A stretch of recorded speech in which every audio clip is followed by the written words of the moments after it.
This stream will begin in time. Thank you for your patience. Grab a drink, sit back, and explore the paranormal with us.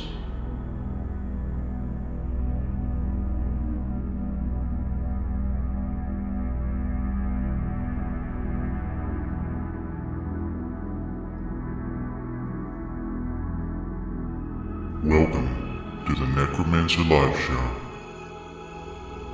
This stream will begin in time. Thank you for your patience. Grab a drink, sit back, and explore the paranormal with us.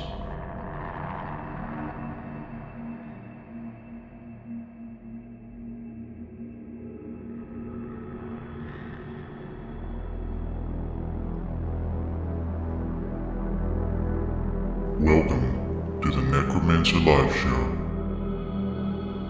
This stream will begin in time. Thank you for your patience. Grab a drink, sit back, and explore the paranormal with us.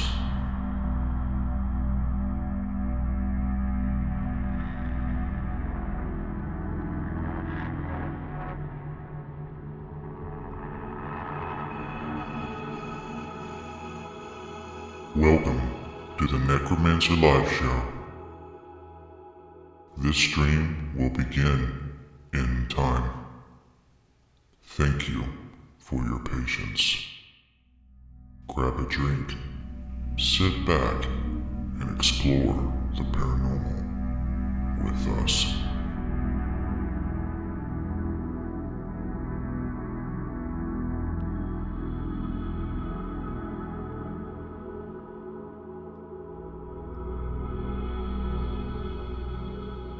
Welcome to the Necromancer Live Show. This stream will begin in time. Thank you for your patience. Grab a drink, sit back, and explore the paranormal with us.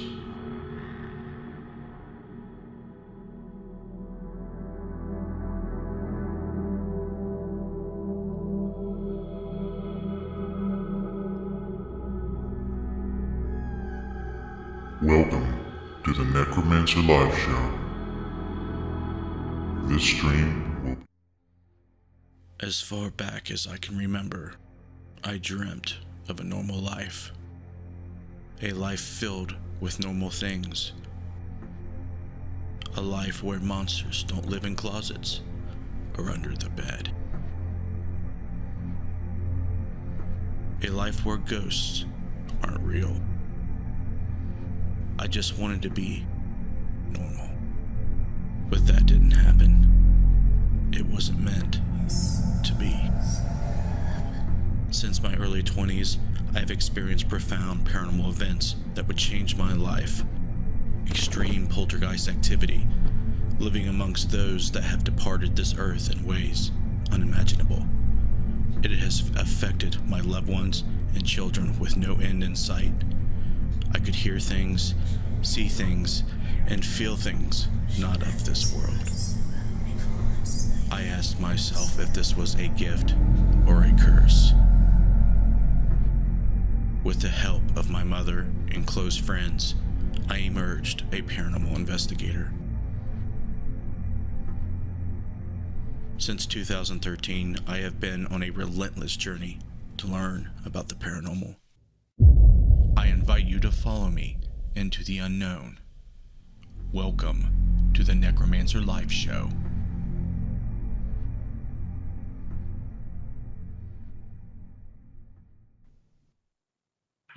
Hello, and welcome to the Necromancer Live Show. I'm your host, Justin Brown, and we have a new guest tonight. We've had him on here before, but we got him on here again. He's got new stuff going on, so we're going to talk about it. Thanks, everybody, for joining us. Please say something in chat. Let us know that you're there, what platform you're watching from. let us know, interact with us. Missy, are you are you on the Restream website so you can chat back? No, I'm not. I am on Facebook and Twitter, or Facebook and YouTube. Oh, okay. Is that the way you want to do it then? Yeah, that's the way I like it. Okay, If that's okay with you. Oh, okay, that's fine. We got Robbie Thomas with us this evening. I'm going to read you his bio real quick. If you don't know about Robbie, this will kind of give you the premise of what he does in the paranormal field. Robbie Thomas has assisted law enforcement agencies and families for decades, which has been followed closely in the media for the work he does on murder, missing person cases. As a true indigenous spirit walker seer, he has appeared on many television programs and in the news, which centered around his ability to find closure to some of the heinous cases known. Being on Nation, I'm going to butcher this. I can't speak English or Native American. Algonquin? Help me out here, Robbie. How do you pronounce that? Algonquin. Algonquin. Thank you. I should have done my research. Algonquin Huron blood. Robbie is 13th generation back from his great grandmother's Mary Oliver Sylvester. You butchered it. Yeah, I did. I'm going to let you say that bit. Okay. Her name is Marie Olivier Silvestri. Silvestri means woman from the woods. When Champlain came from France over to Turtle Island, which is America and Canada as we know it, back in 1500s, he met up with my great-grandfather, Roque Manitoboich, and then his daughter, which would be Marie Olivier Silvestri, was granted, I don't know, special treatment, I guess, if you would say. He became good friends with Le Tardif. And Le Tardif was the right-hand man of Champlain, and you had the fur trade, and what he did was he offered my great-grandfather's daughter to be raised with the Ursuline nuns and to continue the fur trade. My great-grandfather, Roque Manitoboich, made friends with the Iroquois, with the Mohawk, with the Micmac, all the different tribes. And that's where the French became alliance with all the different tribes back then. And she became the very first indigenous woman to marry a European man. That was documented by the Roman Catholic Church and by the government of Canada. And there's a big plaque in Quebec with my family's name on it in a park. And she gave birth to many children who then started the Métis Nation, which is the symbol I have on my hand, which is everybody uses it as the infinity sign, but it was derived or created way back then. And so that's a little bit of a history. Justin, take it away. Well, I think I remember reading that bio when you sent it to me, and I do not remember all that verbiage that this is me dropping the ball from the very get-go. There's no way I would have been able to not butcher all that stuff. So I should have known that. That's just my bad. But No. Thank you for coming on the show, man. I know we've had you on this particular show before, maybe another show that I did way back in the day. I've known you for a while. I've always liked talking to you. We always, chat on Facebook from time to time, but you have new stuff coming out that we definitely want to help you promote, and we definitely want to, air it out and talk about it. But before we do that, I know we started with your heritage, and I know that it's very important to you, and I feel like your heritage kind of helps frame what you do and what your mission in life is. Am I right about that? Can we kind of do a little bit of a, explanation on where your lineage comes from and what you think, how that pertains to what you do, basically, is what I'm asking. Yeah, absolutely. And no, thank you for having me. It's a pleasure to be back on the show, and in this part especially, going over my lineage and my heritage and my family line. Like I said, the very first Europeans who ever came here, and if we go back a little further, when the Pilgrims landed in Massachusetts, my grandmother, Uanu Uchu Bakanu, was in Massachusetts, Abenaki.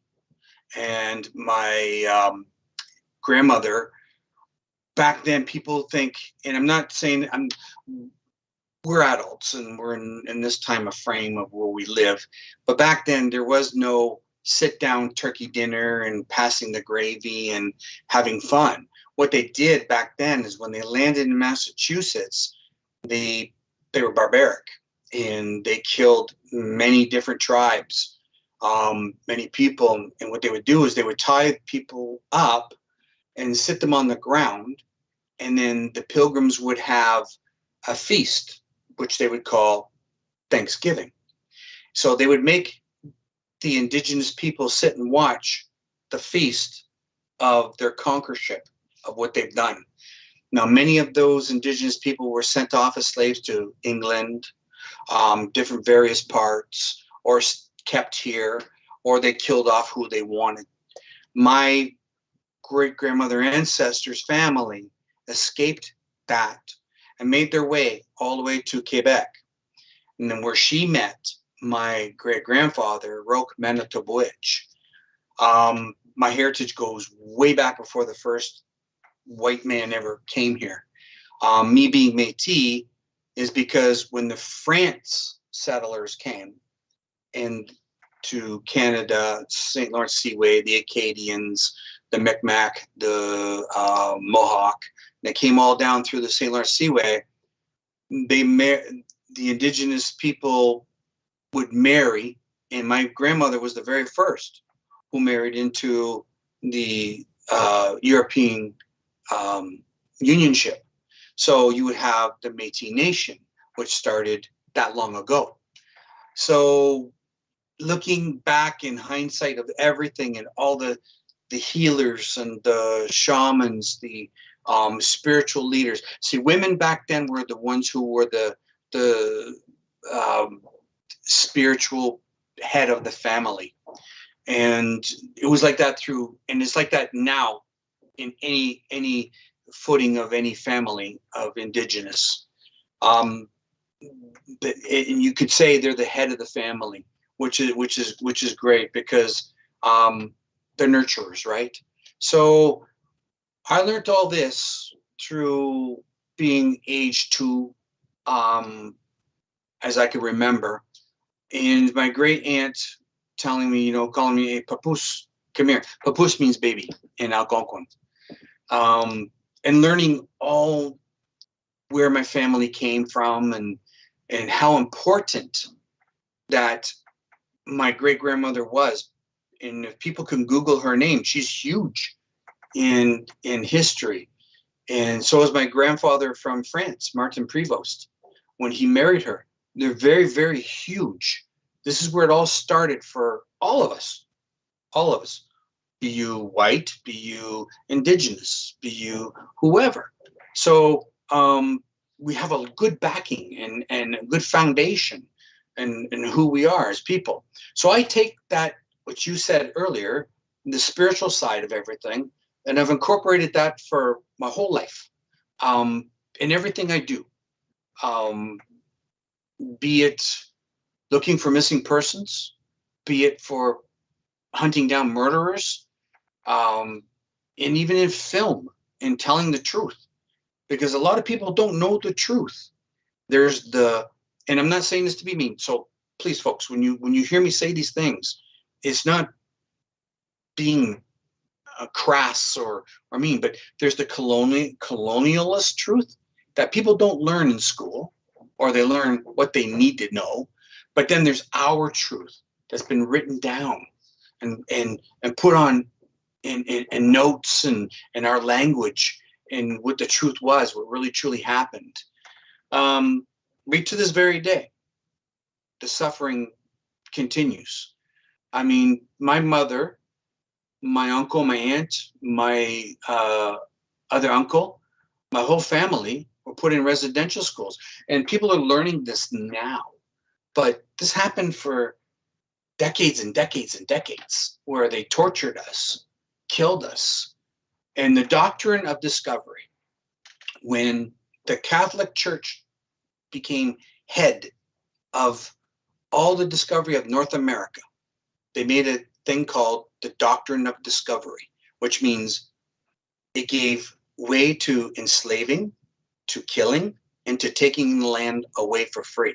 So what the colonialist government did was adopt what the church said in a doctrine, and made it law. And when they did that, every other church that you can think of, Presbyterian, Anglican, Christian, any other church that you know of, the truth is that they followed the Roman Catholic. And that's what they did. And they created almost 500 residential schools. But before that, there was a lot more. There's millions of indigenous people that were slaughtered. So looking back in hindsight, I take what my ancestors give to me and I turn it around. And I turn it around for the good for everybody. And as you check my history of all the murder cases and missing people I've ever done, I don't see white, black, yellow, red. I see people and a love for people. And that's what I do. Nice. I know you mentioned that female indigenous people usually were the spiritual roles. They play the spiritual role, but you obviously are not female.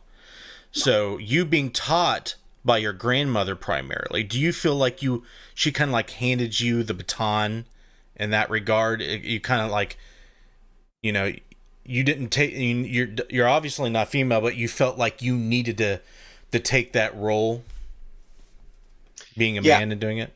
No, I get what you're saying. And I remember as a child when my family would get together for like a Sunday dinner with family, and they would play cards or talk at the table. I remember sitting down and having these pictographs or photos, and I would match different ones together because they looked the same, similar. And what it was what my grandma used to do spiritually, and then the feathers and everything else that tied to it. And I learned very fast as a child.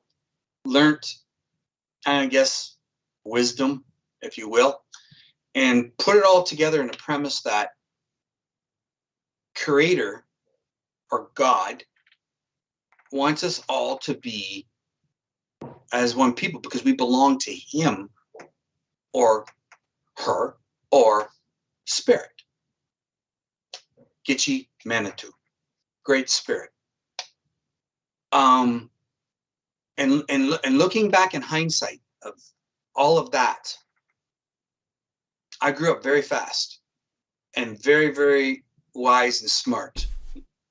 I wrote about this in many books. I've been published now since 2003. I got 10 books of my own, co-authored 4 others. I've had 1-hour television specials, been on TV I don't know how many times, and interviewed in different major networks and what have you. I try to stress the point that Spirit not only moves in mysterious ways, but Spirit moves you in ways you'll never know. We have to adapt to learning this. We take a lot in life for granted. And that's everybody. Let's face it. It's true. Mm-hmm. We don't take that moment in reflection to know what is true to us. But if you sat down and you actually sat there to learn who you are, which I did as a child. I grew up nobody taught me. I grew up seeing Spirit. I grew up being engulfed in all these apparitions and things that happened. But when I relayed all these messages to my mother, she would explain it in terms of Well, let this happen and we'll see what goes from here, and we'll learn more. But that's how the learning process is, because I can't live your life and you can't live my life. Everybody has their own stepping stones. So the path that we walk isn't the same. Everybody has their own path. We often see what people say, where we all walk the same path, or try to be indifferent of that path and walk your own. Well, we already are, because everybody is different. Spirit will be different for each and every individual who is in this life. We come here with our own, I was going to use the term army, if you will, of people or spirit behind us, angels, guides, and what have you. That's from Creator, because when we grow through our life, they change too. We don't just have someone who's been with us for so long and they stay at that stage. They grow too with us to show us how it's done. So in essence of being spiritual, it's an atonement for everybody who is different in life. Mine might be different than yours. Yours might be different than Sally, who's watching this show, and she gets what I'm saying. So, we can't just say, this is the road you're supposed to walk, when it's not, because Sally road is different than your road. And that's how it is. So when we talk about murder cases and we get onto that branch of things, well, how come you can name murderers and find the weapons and the bodies and stuff? And I'm going to use Sally again. And then Sally can't. Well, maybe Creator didn't say, Sally, it's your time, but you're going to take this road where he's doing this, but he's not doing this. You follow me? I do. And I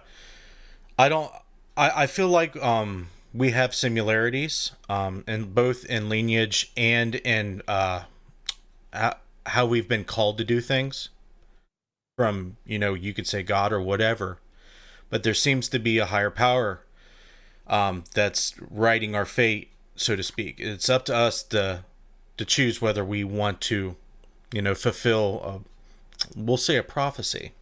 Okay. Right. So I think that what question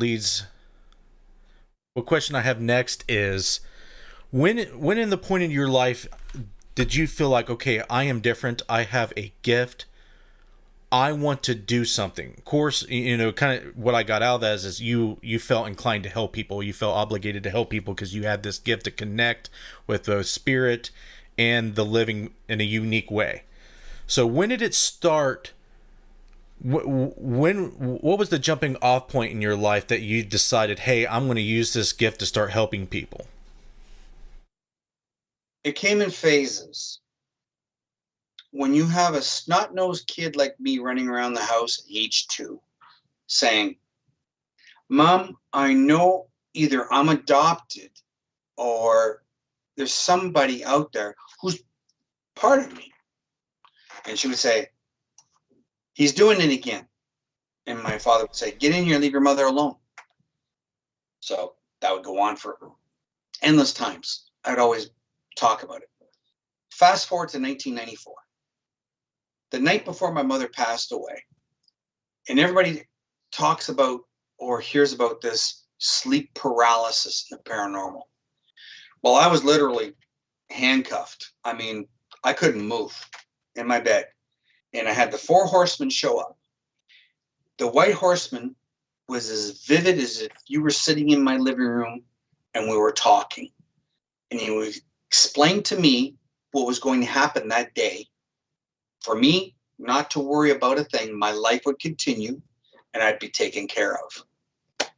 Now I'm really bewildered and I'm taken back by what happened that whole night. And usually in the mornings, I'd always go over to my mother's house for coffee and toast, being a mummy's boy, before work, and then greet her, have my coffee toast, go back home and go to work. Well, I walked in that day and I said, I sat down. My mom, it was really weird because that day, she never even looked at me. She had her back to me. And it was very uncanny because we usually greeted each other. So I sat down and I watched her make the toast and the coffee. And I turned to her and I said, I'm compelled to tell you what happened last night. And Mom, today is your day. And I'm going to just flat out tell you. And I explained everything in its entirety to her, what happened to me that night. And she turned and said, you go home and I'll watch your daughter and I'll call you later. So then I'm sitting there and I'm thinking, okay, I just got asked to leave and I'm leaving. It was like somebody grabbing my shirt here and taking me out, but I wanted to stay because I knew something was wrong because I was just showed what was going to happen. So I ended up back home and I'm still like not myself. By then, my good friend was sitting at the table with my wife and I, and then about an hour and a bit went by and the phone rings. And it's my father, and he's screaming on the phone. He's going, it's your mother, it's your mother. And so I just dropped the phone and I told Jimmy, I said, drive me over to my parents' place. Something's wrong. So we drove over, and I remember seeing the EMTs coming out of the house. One was doing chest compressions, and the other one was pulling the gurney. And I remember her little purple sock and her little white things on the bottom of their sock, rubber things so she wouldn't slip, and her little hand hanging over the side.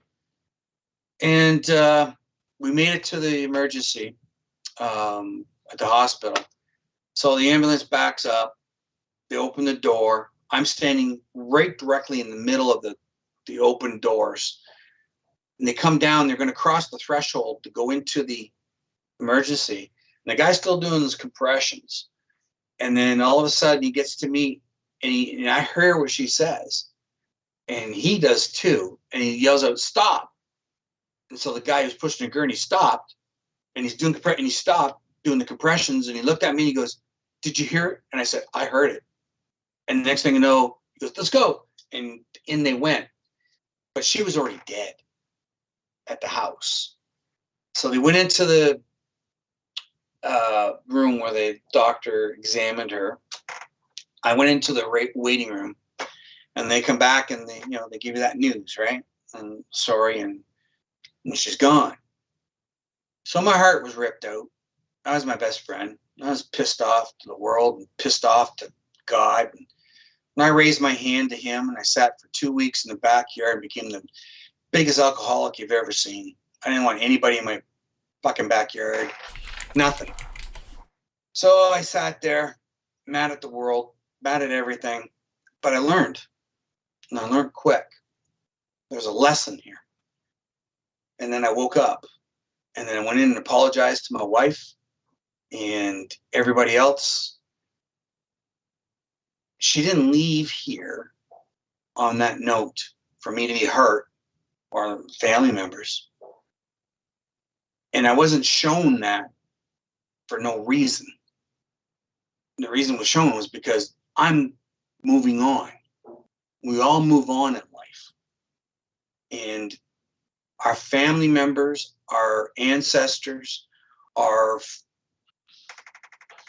going to use a really weird term here, stepping stones. And as they move on in life, we graduate and we move on. So I started to gather my thoughts, my feelings, who I am, what I do, what I've done. And then I put it all together and I became me again. So I thought, okay, let's do this. And then my uncle says, I want you to come with us to the park.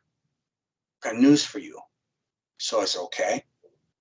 And so I had met with my aunt and my uncle, who are deceased now. Stepping stones, right? Everybody has a part in life for a reason. And they meet, and we meet in the park. And he goes, all those years, you were right. And I said, what do you mean? He said, all those years you saying that there's another part of you out there, or something that was adopted.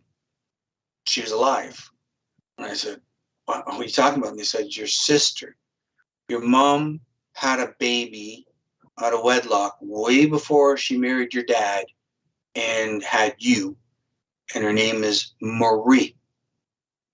And I nearly flipped out. I knew since age 2. I nearly freaking fell on the floor. So they said, she wants to meet you. So I met my sister. She was a spit-in image of my mother to a T. Mm-hmm. The thick hair, indigenous black hair, her face, everything. So, going back to the story now, there's twofold. Residential schools, as I told you people about, they took my mother. She met this man who promised her the world. And back in the 50s, people got married at 15, 14, that type of age. He promised her and he never followed through with it. So my mom became pregnant. She got into the residential school, gave birth to my sister. They took the baby from her womb. My mother never got to hold her, see her, and they adopted her to a white family. That's what they did in these residential schools. And what they called it over here was to kill the Indian in the child. Meaning, What? That's what they called it, to kill the Indian in the child. You can Google that. It's there. It'll explain everything to you. What the meaning behind that is to take the background of that child and erase it and raise them white. So genocide. And that's how they were doing it over here. So, fast forward. Here I am. I was right from age 2 till now. Taking the spiritual side of things and looking at everything that's happened to my family. I only look for the betterment of people. I have the angst, the anger, the frustration, everything you can put into a human being for what happened then, for those who did that. People now would shun that and would not want that. Only racist people would want that. I try to tend to put that aside, and I only see beautiful faces of people. So that's where I come from. When you ask me that question, it's a very deep answer. Mm-hmm. And this is where it comes from me. And it's the truth. I don't know how else to tell you. I mean, I can go into very sorrowful stories, what they did to my family, that the only living elder of my family has explained to me what they've done. I mean, I don't think we need to do that. I mean, what we move on from here is what the good we can do from this. Right. Well, it only makes sense that when they sanitize, where they try to sanitize your heritage and your lineage out of existence, the only thing I would feel like I would want to do is, scream it at the top of the hills about who I am and where I came from. It's almost like there's an opposite reaction to that, and I'm glad to see that that happened with you.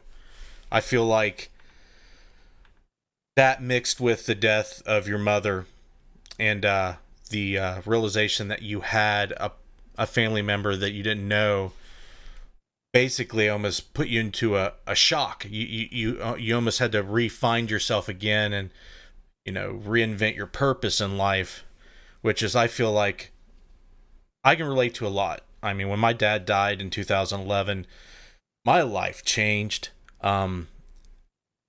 My spirituality and my path in the spiritual world basically took off. Like, I was not prepared, and I was not, I didn't have any spirituality in my life till that point. I mean, I had, I felt different. I felt strange. I had a really weird Indian mother, just like you. But I find it fascinating what gets people motivated, because there's a lot. I'm going to talk candidly here. There's a lot of people that I talk to in the paranormal field that are in it for the wrong reasons. And the people who watch the show, I want them to know why I do it, why I talk to other people and try to find out why they do it, because not only am I, connecting, relating to these folks, I want people to actually see what real paranormal is, what the real supernatural world is. And when you get down to it, it's this stuff. It's, the going through, traumatic events. It's going through all this bad stuff. It doesn't come from a privileged life. Normally, it comes from blood, sweat, and turmoil. And I find that fascinating, and I think I don't want to go on a big tangent because I want to get into what you do now, but I just kind of want you to give me what you think about this. I feel like this energy field that we're working with and this physical reality vibrates and resonates within this turmoil. And I feel like the people who walk this path need to raise that vibration. We have the power and the ability and the desire to raise that vibration up to at least balances. I know we would love to vibrate it hot all the way to the heavens if we could, but we can't. We just can't. That's not our job and place to. But we could at least try to bring it to a level ground. I mean, what do you think about that? Do you think that we're trying to do that? I think people are attempting to do it, but on a self-serving issue. I had a lady, not only this lady, so if she's watching this show, honey, it just wasn't you. And I explained it to her. I know she's watching. So there was many people over the course of 32 years of my career working with law enforcement, where I put my life on the line, but shot, stabbed, and what have you. I mean, it's there, it's noted. These people play psychic, and it's self-serving, because they say, as she did, I've been working this case for 3 years and I ain't got anywhere on it. Can you give me information so that I can tell them, and then I can move on with this case? And I'm thinking to myself, I do this professionally with law enforcement. They call me from America, Canada, Australia, England, everywhere. And it took me 32 years to get the credentials, and people who've seen what I've done. In case I wrote a book on it with many cases in it. And these people come up and they email me, or they message me on Messenger or whatever. And I find it very hilarious in one set, because if you haven't solved this case in 3 years, then you're not really who you say you are. Time to move on and do something different, in other words. And when you see things like that, and then they ask you for information, first of all, the legalities behind that are astronomical. And I explained that to her. There's a reason why producers like Dog the Bounty Hunters program, America's Most Wanted, all those have contacted my office, filmed me, wanting to film me and put me on TV, other than other people. And I've got no fucking ego. It's because I go out and put my life on the line, missed half my children growing up, missed I don't know how much of my life with my family, 32 years of it. And yet you want me to send you a little information online so you can look good to somebody else and do what you do. No, that ain't how it works. I cut that down in a nutshell, but there's a whole bunch more behind it, as you can probably imagine, Justin. But there's a whole bunch more behind this. And I look at people like that and go, no, that's self-serving, where I've been called by the CIA, FBI to go over there, and I drag my ass over there, away from my family, spend a week, 2 weeks doing 1, 2, 3, 4 cases for them, being threatened all the time, and then come back and go somewhere else to do what I do. And then these people put down, and it's funny because I can tell her, I read your post. I mean, it was obvious. Like if you have any inclination of people out there who they tend to go on their Facebook whim and start posting shit, and they start saying, well, I don't do this for fame and glory, and he's doing this for fame. I ain't doing this for fame and glory. What it is legality, number one. I tell her whatever it is, she turns around and goes and says things. They're going to want to know what and where and why, and all these questions come. And I'm not going to be responsible for her nonsense for 3 years that she couldn't get out there and do it in the first place. Mm-hmm. So when we say things about people on Facebook who are Facebook famous because they want to be that, they're bullshit. And I've been saying that for fucking years. I've been saying it for fucking decades. When I told you at the top of the show, there's a reason why your law enforcement called me from here to go there, cross border. If they did, they would have every Tom, Dick, and Harry over there in America going around solving those cases. Makes sense, does it not? Mm-hmm. Right. So there's a reason why I decided, okay, I'm going to throw out a book. And I wrote the book, right? I gave it the lingo of what the law enforcement say. It's not my titles. What they say, the real, where is it? Here it is. It's called Psychic Profile of the Real Deal, right? That's them. That's what they there's a lot of different coinage they've has said. But you read the testimonials in that book right from the law enforcement, right? I don't see them doing that to anybody else out there. They'll give you the case file and write it in a book and let you use that without, repercussions or whatever. But I did. And that's why I send these people on social media, and I got no fucking ego because I don't give a shit what people say. I want people to understand the number one thing about this is, and I write it right on the book, I say, families come first. And there's a lot of people out there fucking around with families and their emotions and everything else. And it pisses me off because I'm the one who gets a call to come clean up the mess. So I look at this crap and I go, okay, I'll do the book. And I wrote it, and I put all the different cases from here to where you live to wherever. And everything you can think of that wasn't privy to public, that's in that book. And it's an open, shut case.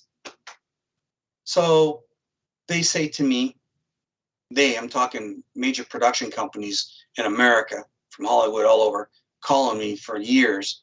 We've never seen anything like this. We've never done anything. No, there's nobody, blah, blah, blah, blah, blah, blah, blah, blah, blah, blah, whatever. I mean, there should be more.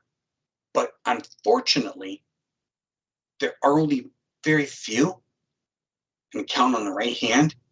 I remember a guy who told me back in 2003, I'm guessing, he seen me on television. He goes, you know what? Everybody knows this guy. He goes, I've been around a long time. And he goes, you can count on my one hand, he said to me, how many paranormal teams there are that are out there. He says, there's not many. And I said, yeah, I get that. And he goes, he was on Haunted Hamilton or something like this. I was in Ottawa doing a special in 2003.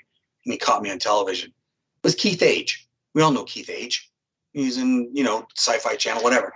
And I said, you know what? You're right. Now, everybody since like the 2000s, mid 2000s or more on, running around with team T-shirts like hockey teams and they just sprouted out. But you can go way back. There was hardly anybody doing that. Anybody going in helping people doing that. And take it from me. That's the fucking truth. You know, people say, "Oh, I've been in it for 30 years. I've been in it for 4." I was going to retire before COVID, right? Before COVID hit in March, and I got a phone call from Citizens Pictures, who does Guy Fieri cooking show on TV. Right? Don't retire. We want you. We want to put you on TV. We're going to fucking do this show. Yada yada yada. So okay, get your law enforcement. So I got all my law enforcement in the United States, high-ranking officials, everybody, cases ready to go. Signed the contract. 1 week later, COVID hit. Made it null and void because we all lived on our couches for 2 fucking years. Couldn't do nothing because of what was going on. So then a month and a half ago, I decided I had to ask the boss, the wife, because I've been doing this for 30 some years. I'm just cooked with it. You know, I'm done. And she said, yeah, go ahead. So my wife, Leisha, is, oh my gosh, she's an angel. I mean, she was on every death scene I go on. When I fly out to like Washington or Maryland or Louisiana or wherever, they're flying her too because she's my pillar. So this is I'm serious. When I got to chew the rag and I got to vent, she's the one, right? And we'll get into examples up here in a moment about how she helps out on cases. So they said, we want her on the show too, like Dog and Beth did, so that you can have her and her chewing you out on TV and whatever. And yeah, well, that'll make good TV, but you want to see the real shit, and this is what we do, right? Yeah, I mean, I look at it this way. There's just, and I don't care what people think. I really don't. Because I am who I am and I've done what I've done. I really don't give a fuck because I've helped so many families and I'm going to continue doing it. If people get hurt by what I say, they got a damn ego. They got a fucking ego problem and I don't give a shit. I've worked with the highest ranking officer in the world. I've worked with the most astute individuals from NSA, CIA, FBI, you name it. And yeah, I've done it. I got my accolades, but you know what? That doesn't mean anything to me. What means more to me is family first. And if you can't do it in 3 fucking years or 4 years and you call me up to do it so that to give you information, doesn't that sound a little stupid? I mean, really. And like I said again, Justin, I got on the hide because you know what? My phone keeps ringing. Emails keep getting full. And I don't care what people think. I am who I am. Yeah, it's kind of hard to turn it off, I'd imagine. Yep. Justin, So you got 3. your audio is echoing, and I don't know if it's doing it on the live or if it's just.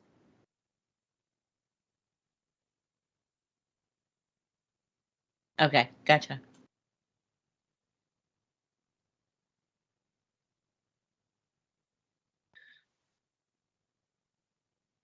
That's correct.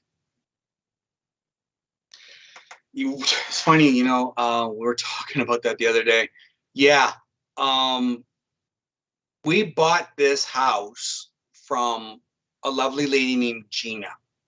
I wrote about it in one of my books called Signs from Heaven.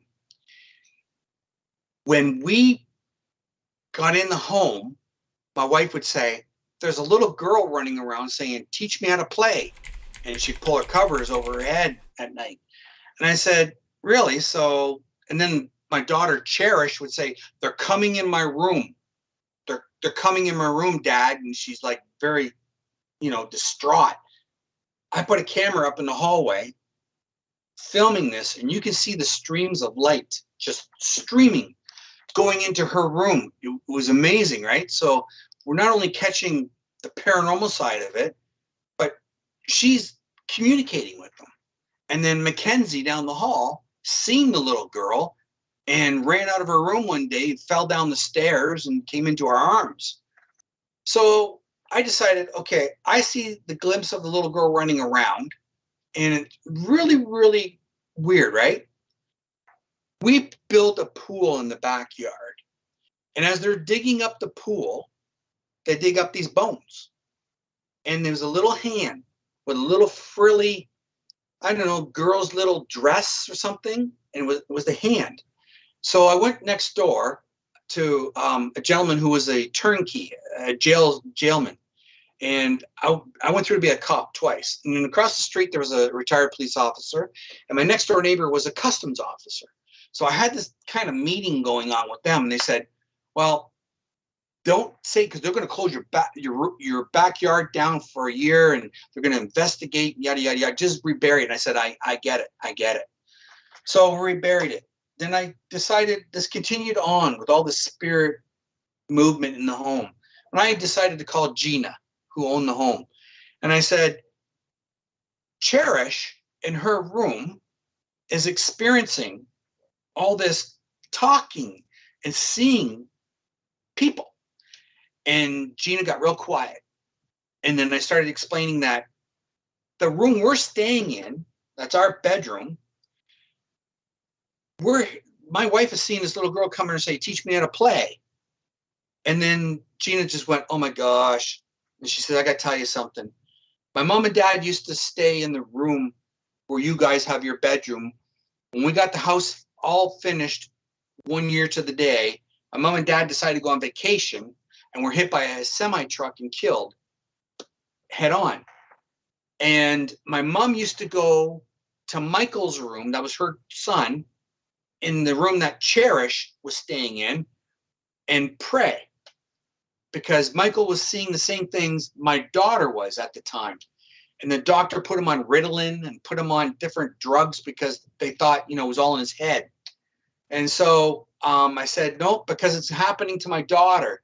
And the girl's going around the house telling my wife, teach me how to play. And Gina gasped. And she goes, oh my gosh, my mom used to go into Michael's room and say the Catholic prayer. It's called teach me how to pray, not teach me how to play. I said, that's what the girl was talking to my wife about. So the kids would see, and my wife, and so the house is very active. And so when you ask me that question, sure, they're the same. But they haven't chose to walk a similar path as you. No, they've decided to. They've seen what Dad has done for 32 years, and they want none of that. It's very deep, emotional. I mean, don't get me wrong. I've taken them on death scenes with my wife to meet families, not on death scenes, but the families of. So they've met like Victoria Stafford's family and become friends and what have you. But no, they want none of this because they see how deep it is with me and my involvement. Makes sense. Yeah, that's crazy, man. Finding someone's remains in your yard is pretty crazy. Yeah. Pretty crazy indeed. Missy, I know there was a few questions there back. The only question that we had was, does Robbie have a YouTube channel? Yeah, I do. I don't even know what I call it, but yeah, I do. There's videos on there of paranormal movies, like different things I've done. The Sally House movie in 2007. I think there's clips from Dead Whisper in 2005. There's also police endorsements, live videos that are there. Yeah, there's quite a bit there, but I do have one. I think it's called Robbie Thomas. I'm gonna find out here real quick for you. Okay. I gotta and go. That's the only question I've had. Okay. Everybody else was just saying hi, and you answered the one question that we had. Okay. And hi to everybody who's tuning in, listening to me bark. Thank you. All right, I will link Robbie's YouTube channel. There you go. I will link his website just so you guys can go check it out. The website is definitely where I would go look at everything. But yeah, if you YouTube heads out there will definitely want to check out his YouTube channel. There you go. All right. So when Honey, never mind. You linked it twice on YouTube and once on Facebook. Yeah, I linked it on Restream, so it'll go to every platform. Yeah. So you'll see it go everywhere. So the psychic criminal profiler bit. When did you get your first job? Kind of give the viewers a trip down memory lane with the very first case you got involved with. Okay, this is really as we discussed earlier, my cousin just passed away. And in doing so, us guys got together to have the celebration of life of my cousin. And they wanted to know, as the question you asked, because they see me doing a lot of TV and stuff, right? And he said, "What's your first case?" And I said, "Well, it was Mark Campbell." And then my cousin Ronnie, who was the brother of Kenny who passed, goes, "He was a good friend of mine." And his buddy Greg Getty, they both served as peacekeepers over in, oh, please get it right, Robbie, Greece, Turkey area. And their unit won the Nobel Peace Prize. So he's got a Nobel Peace Prize. I'm proud of him for doing what he did. And they're both good friends of Mark Campbell. And so 1990 was my first case. Mark was murdered years before. But it was just how, again, this word uncanny, how spirit puts you in position to do something for a reason. And I'm talking to a good friend of mine now in a parking lot of an apartment building he was a manager of. And as I'm speaking to Greg, I look over his shoulder and I see this guy walking about 25, 30 yards from Greg going into the main entrance, and he had a black shroud around his body. And whenever I see black around somebody, it's evil. Something's wrong. They've done something bad. And Greg notices me staring at AKA Jesse. And Greg looks over and looks back and goes, "You want to go meet Jesse?" And I said, "Sure." But by then, Jesse's already in the building, gone up to his apartment. So in the interim, we make it finally up to Jesse's apartment. We get in. Greg introduces me. I sit down on one couch. AKA Jesse is like 2 feet from me on the same couch. Greg is adjacent from me in a love seat over there across the living room. And Jesse's girlfriend is pregnant at the time, and she's sitting in the alcove area kitchen just off from us. So I'm going through to be a cop back then. So my line of questioning is pretty like harsh and straightforward, where I don't give a shit like now. Anytime in my life I don't give a shit. But I mean, like now. And I'm questioning him. And I'm asking him questions where they were very poignant. So he says to me, "Stand the fuck up." So I did. And I'm still thinking, this guy's got a black shroud around him. And I want to know why this guy's so bad. And he goes to me, "Are you fucking hot?" And I didn't clue. I didn't click in. And I'm looking at him, and he raises my shirt up. So now it hit me. He's looking for a wire. And he's checking my belly, my waist area, and no wire, right? Pulls my shirt down. He goes, "Sit the fuck down." So he pushes me down. He goes, "You want to know how we killed him?" And I still, to this day, I'm trying to remember how we got to that point. Because certain things like kind of fade in time, but we got to that point.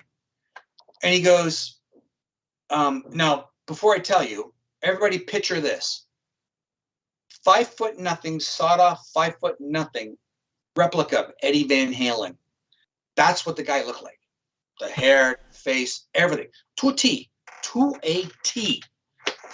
And I'm standing there, or I'm sitting down, and he's going, "Well, we were ripping off a car stereo across in the townhouses, but Thomas Cook wanted that." And I'm mentioning these guys because they murdered before and they're in jail, and this is all evidence, right? Wanted to go across to the cubicle of the gas station, 6x9 cubicle, and poor Mark Campbell came from Quebec with his family to start a new life.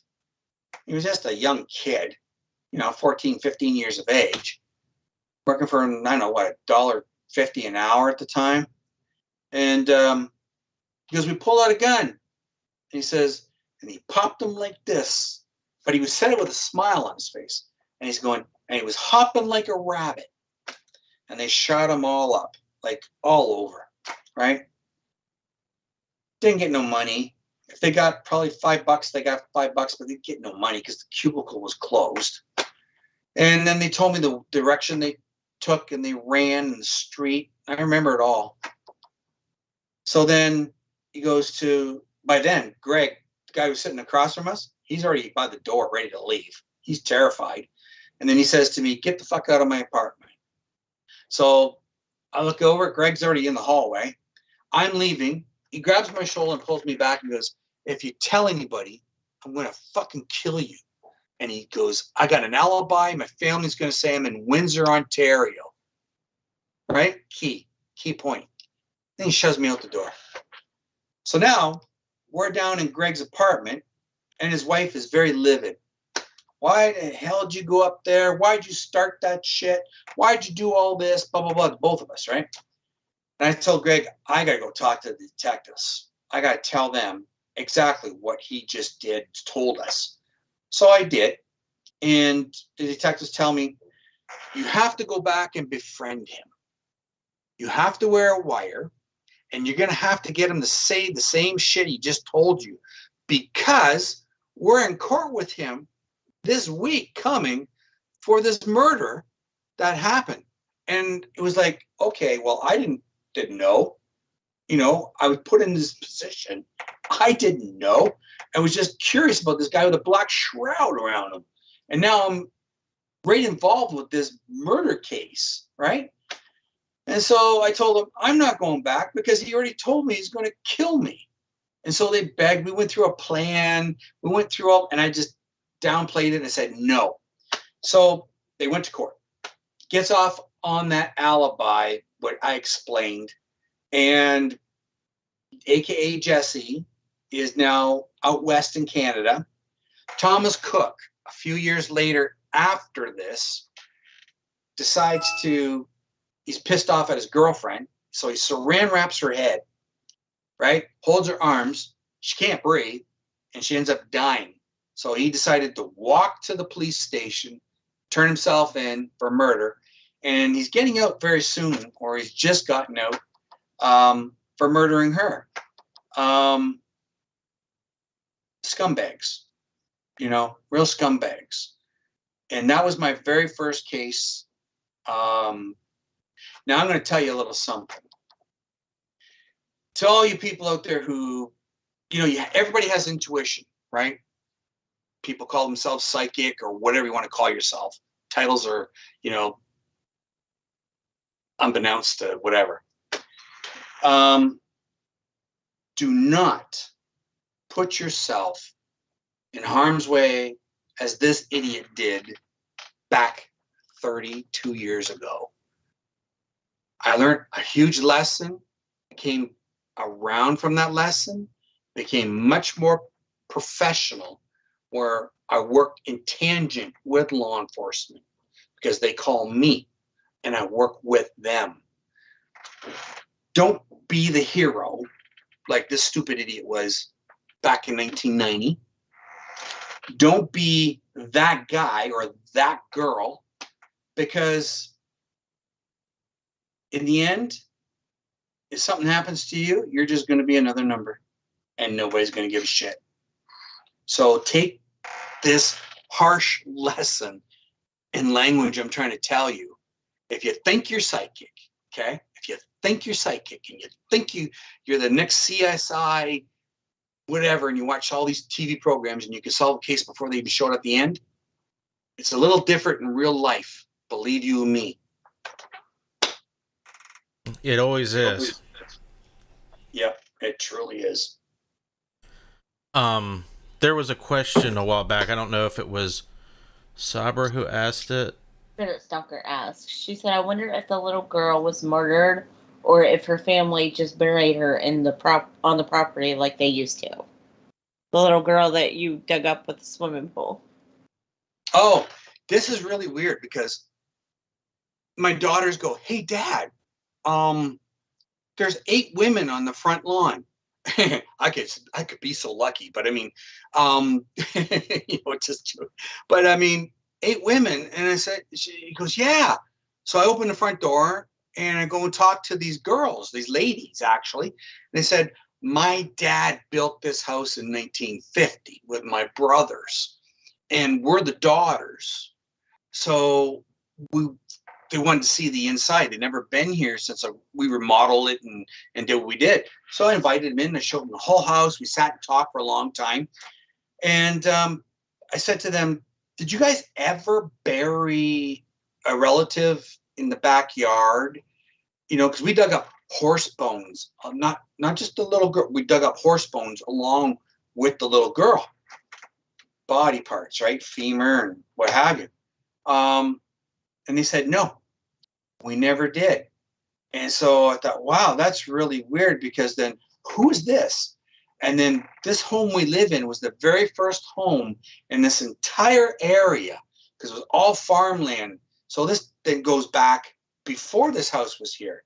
So who is that little girl that's running around, and, who buried her with a horse long ago back then? So yeah, it never came up as a crime case, because you have to realize back then too, people who own land, when their relatives, as we all know, the 1800s, whatever, if somebody passes, they buried them on the property, and you didn't have to tell the town, you didn't have to tell anybody. You buried your folk. You buried them there because you know who they were. So we're ascertaining this information and thinking that, and assuming that before this house was built, the people who owned all of the land around here buried family members around here. So you never had like any psychic impressions? No, nothing whatsoever in that respect whatsoever, other than just the visitations in the house. Mm-hmm. Interesting. Yeah, that was another thing. When you were talking about it, I was just like, I found it. I was curious to whether you felt like there was a murder, because since that's your line of work. Right. No, I didn't feel like, no, there was nothing of a murder, because there was, if the horse was buried, because these were horse ribs, and if this was a horse buried, it must have been her favorite horse, or before that, maybe she died with the horse. And there's a lot of things we talked about, me and my wife, on this. And I mean, we could stew about it, and I can get an impression on it. But I mean, looking at the whole thing, it's a family member. And that's what we came up with, as I was explaining. Her favorite horse, little girl in a frilly dress, buried with her horse, her favorite horse. So she was buried in the dirt. There was no casket or anything? No casket. And the grave was about, oh my goodness, probably about 3-4 feet down at that best. It makes you think it couldn't have been too long ago, because wouldn't the clothing deteriorate?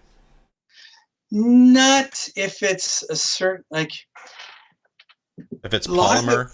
A lot of it was, right? But around the wrist, it was frilly. So it was really weird. And everything else was just, how can I say it? As if you dirtied a piece of cloth, and it was like rotten, but it was, it was still there. And maybe it was enough material to remain for that long. Probably. And then we found toys, really strange toys as well. And we sat back, we had a couple of them out, and we're looking at it, and we're going, well, that's not from the 50s, obviously. And that's not even from the frickin' like the 30s or 40s. So it was like really weird, you know what I mean? Like wooden toy, one was like a duck and stuff like that. So I mean, wood, like a little duck, you know what I mean? Stuff like that. So yeah. Well, I know a lot of people traveling, and even in colonial times, or even in early to mid 1800s, if they were traveling and their families died, they just buried them along the trail. Oh, most likely. Most likely. Maybe there was a Native American attack and killed the horse and the child. They buried them both. Yeah, you have to remember too. My best buddy's, here's a story. My best buddy's house, which borders Port Huron, Michigan. So you have the Ojibwe and everybody running through here, right?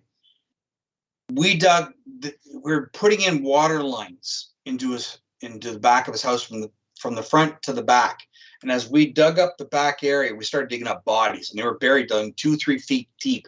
So we had to call the police. The police came out. They did a quarantine off, shut his whole yard down for over a year.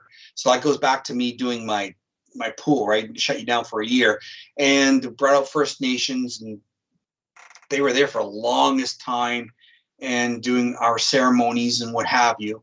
They took the bones of all what they did dig up, and the other ones remain still buried, to Toronto for forensics. And then the headlines in the paper says they were 700 years older than Christ. What? Yeah. So that goes back like a long time ago. Yeah. Amazing. Can I give my opinion on the little girl? Sure. The horse stomped her. The horse stomped her to death. Yes.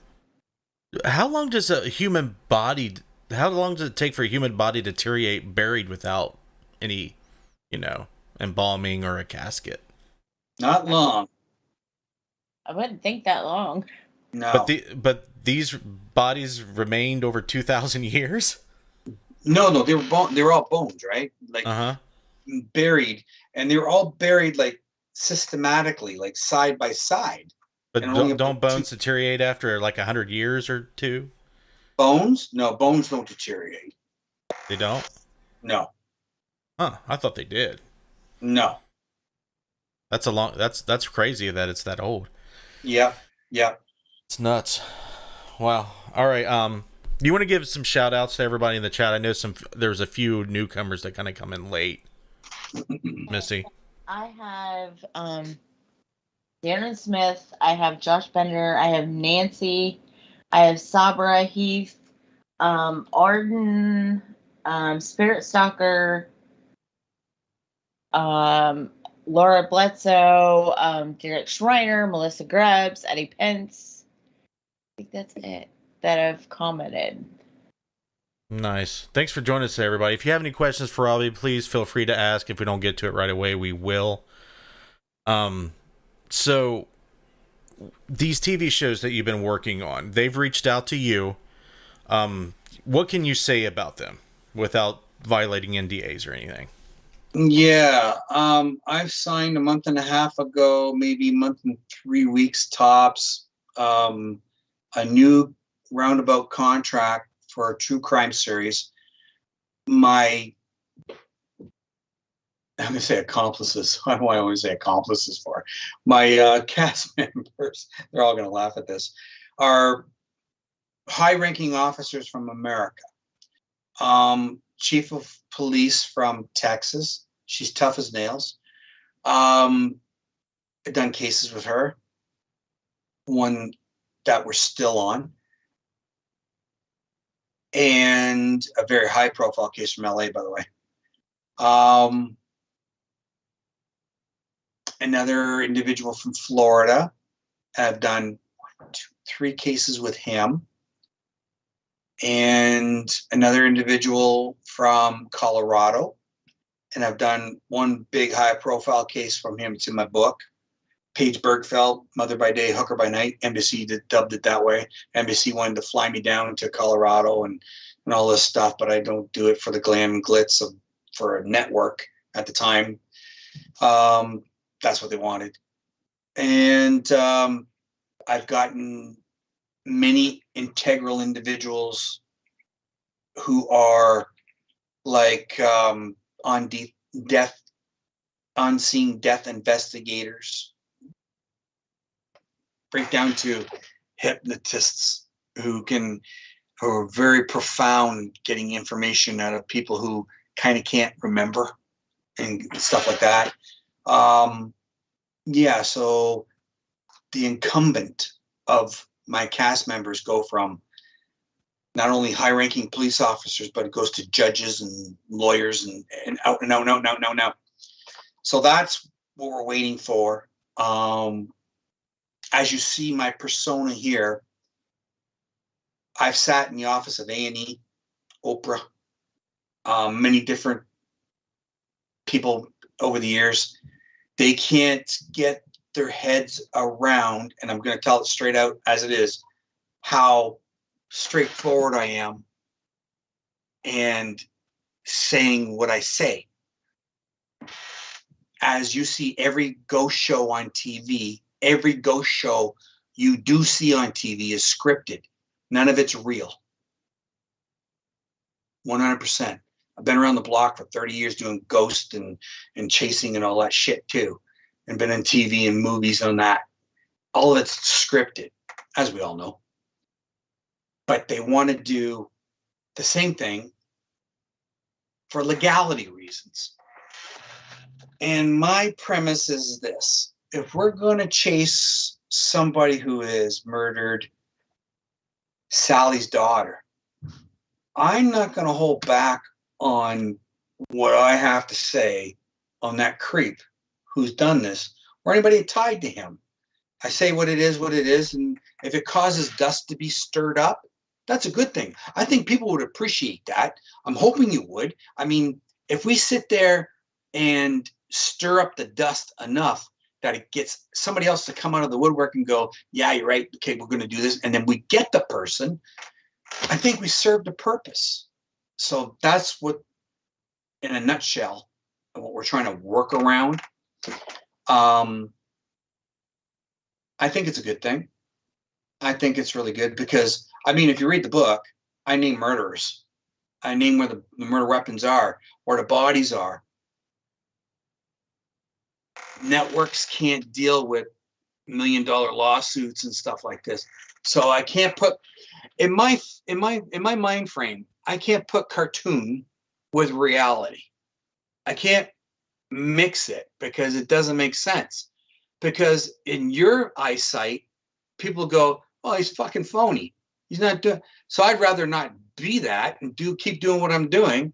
And then they'll keep knocking on my door. Well, let's do it again. And it gets all honeysuckle and rose in the beginning. And, you know, yeah, we're going to do it. And then they kind of change it a bit. You get my drift? Because they don't want to. But that's where we're at, right? For that show.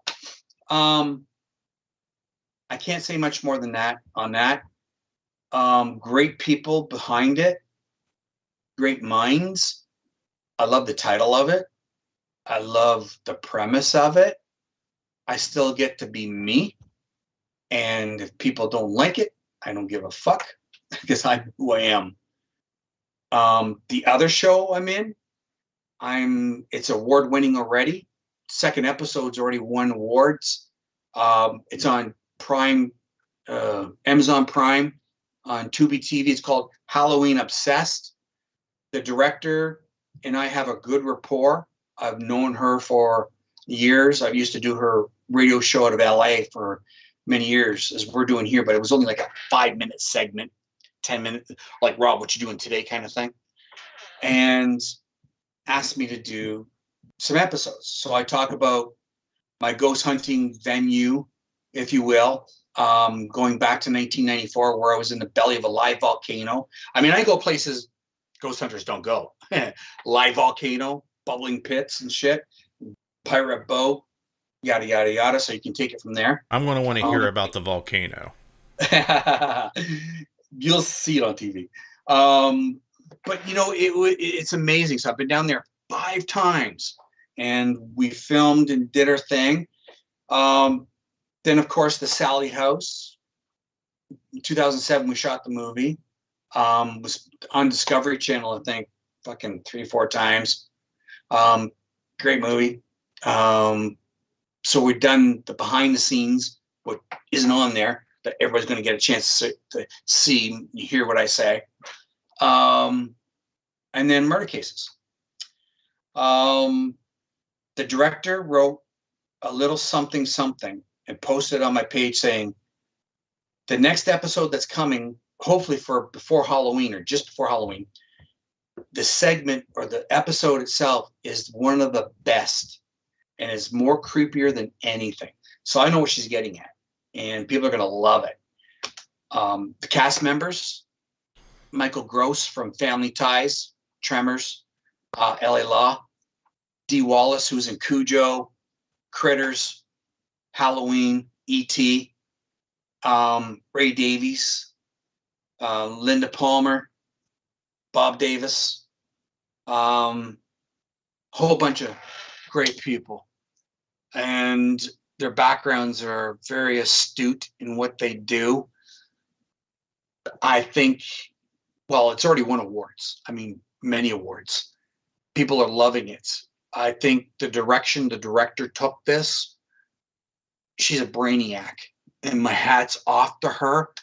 I'm just honored and very, I don't know how you can say it, but I mean, every time I talk about it, it's like, she thought of me, you know what I mean? Like, me. So I think it's like, holy shit, like, thank you so much. I mean, like, wow.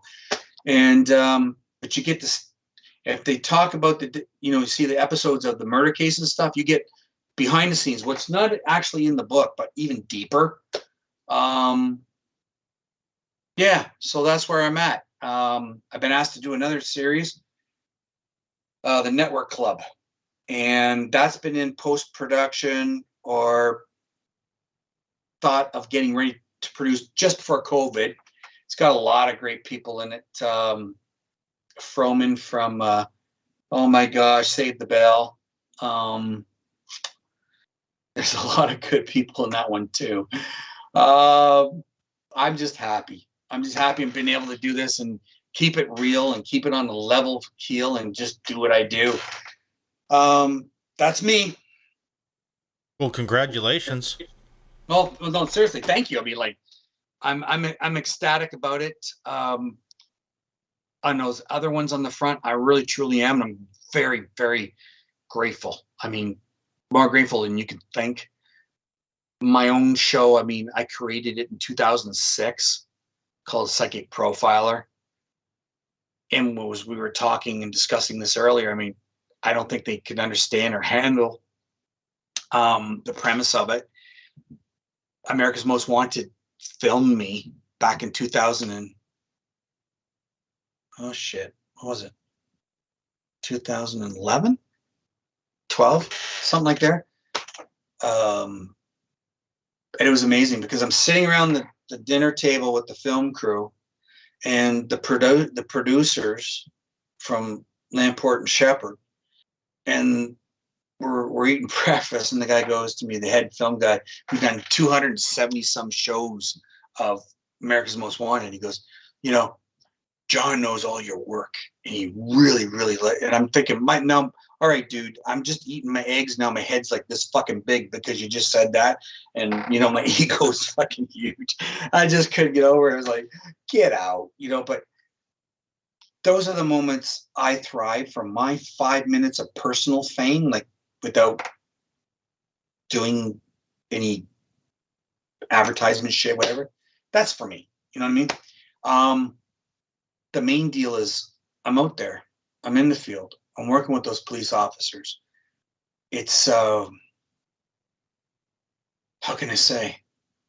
Not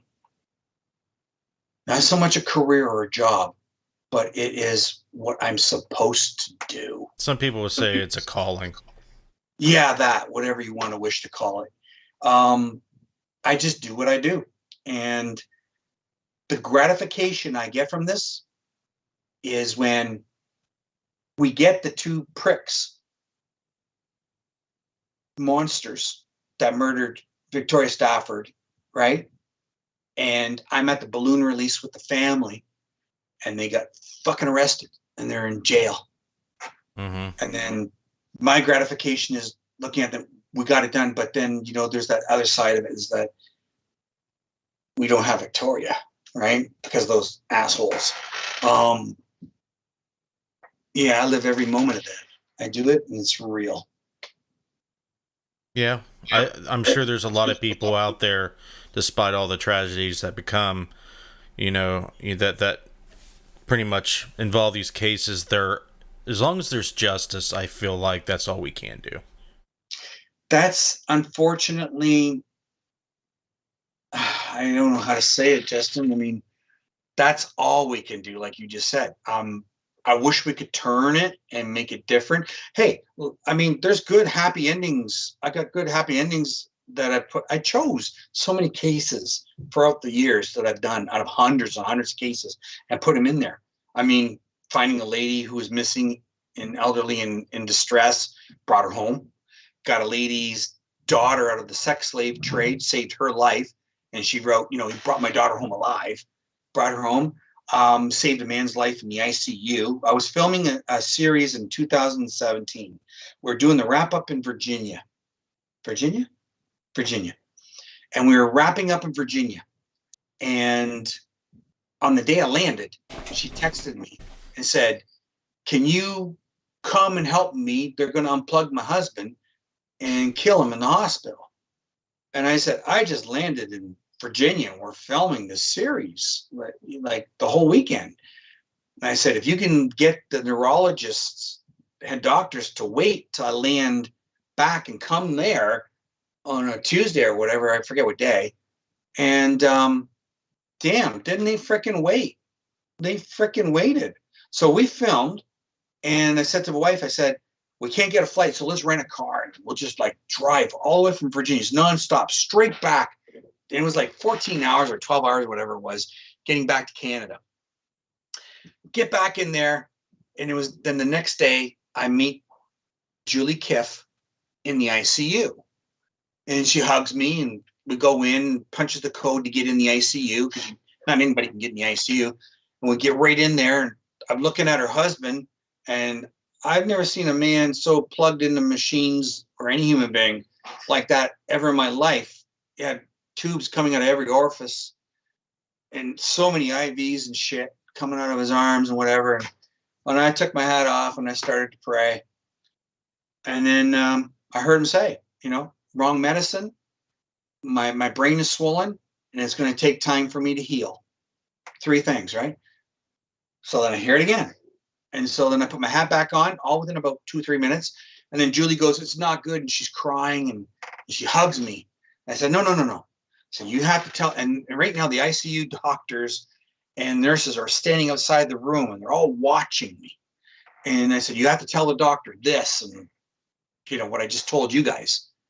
And so then I leave, right? And before I leave, this little elderly lady comes in, like tiny. And I'm not a little guy. I'm a pretty big guy. And she hugging me. And she didn't even know why I was there. And she just pushed me in and she goes, thank you. And she hugs me. And she was so strong. She was like 10 people in this little body. And so then I leave to go home. And then half an hour at the most, I get text message, shit hit the fan. Oh my gosh, you ain't gonna believe what the doctor did. Oh my gosh, I'm gonna sue them, blah, blah, blah. She said the doctor grabbed the chart after I left, read what was on the chart and said, pull the IVs. We're giving him the wrong medicine. Number 1. And then she turned to her and goes, I think his brain's gonna be swollen because of this. Number 2. And then he said, he's going to be in palliative care and be a vegetable the rest of his life. And I said, it's going to take time for him to heal. Because this is what he told me. So they did all that. And it was like a week later, it was like a miracle. And I called it a Christmas miracle. And he came out of it. Couldn't talk. There's certain things he couldn't do. But he came out of it, right? Then I get notified by Julie. The lady who hugged me was his mom, right? She did not know I was there. When he came out of the coma and finally opened his eyes, she passed away. It was really, so I made a loving notation about her in that chapter. It was like, again, there's that word, uncanny. But Bill came around, and he's like you and me now. He's healthy. He's eating steak. He walks his dogs and what have you. If they would have pulled the plug on him when I was in Virginia, he would have been dead. Now, I have to say this. That wasn't me, okay, who did this, okay? That's Creator, God, Spirit, Bill, his spirit that guided me to do this. So I'm a catalyst. I'm not the miracle worker. But I'm very, very happy that Julie has her husband, and she's been on many programs with me about this, how it all happened. So, I mean, there's very, very many good stories in there. Also, and that's how spirit works, folks. I mean, it's real, and that's how it should happen. So that kind of leads me to my next question for you. What is your process? Do you have a way to kind of describe your psychic process, how the information comes to you? Do you see it? Do you feel it? I mean, can you kind of help the audience understand what your process is and how it works when it comes to what you just talked about, and when it comes to the murder cases and other criminal cases you work on? Yeah. Okay, threefold. I'm trying to give you examples so that people can understand how it goes. Number one was Julie's, right? How I'm in Virginia and get called, and miraculously the doctor said, yeah, we'll wait and get back there. And I hear Bill, right? Mm-hmm. Hear him, literally. You literally hear it as talking. Literally hear what he says, right? Number two is Victoria Stafford. 2 days before she goes missing, I see a little girl going into the wooded area, the big pile of rocks and rubble by the Mennonite lane and the horse and buggy, the whole 9 yards, right? So I do all that. And on my website, if anybody goes to my website, you'll see a clipping, 99.9 to Fox FM. I showed the program director my notes before they started investigating the case, because everything I see, I know is real and true. So I wanted to show him so he would put it on air to show people in my area that this is real. So he did. And he says, quote unquote, you showed me this stuff before it happened, before they investigated this. And he goes, I can't believe it came true. And he goes, I was a skeptic, but I'm a believer now, right? So you can listen to that. That's him on that thing, right? So seeing it before it happened, that leads to another question. Why couldn't I stop the inevitable, right? Mm-hmm. It's not up to me. It's not up to me. I pondered that point for years and thinking, why are you showing me this shit? And I can't do anything about it to help families in that regard. I can't stop everything. Nobody can. You're not that fucking magical, right? I just do what I do, and I get the information. So 2 days later, she went missing. So I'm in with the detective now, down in Woodstock. They have all my drawings. They have all my notes. They planted me in the mother's house, AKA John. Went undercover to get information, and sure enough, her body was found exactly where I drew and what have you. All that information. Like, they were looking for one person, it was two. Like, I wrote down man and woman.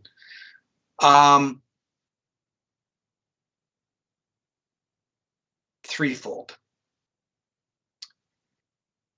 When spirit comes to you and tells you stuff, this is where you have to take yourself out of the norm and get cold to everything. Little boy goes missing in Kentucky. It's day before Canada Day. I turn the case down And then my wife was standing behind me, and she says, "Now you get back on the phone, you call them back, and you do this. People in the backyard can wait, yada, yada, yada." Okay, fine. So I call them up. They send me a photograph of this beautiful 4-year-old little angel. All I have is that beautiful 4-year-old boy's face on my screen. So I'm going through the motions of channeling spirit guides to get information. I'm doing my drawings. And people can go to my website and see the drawings of this case that are there.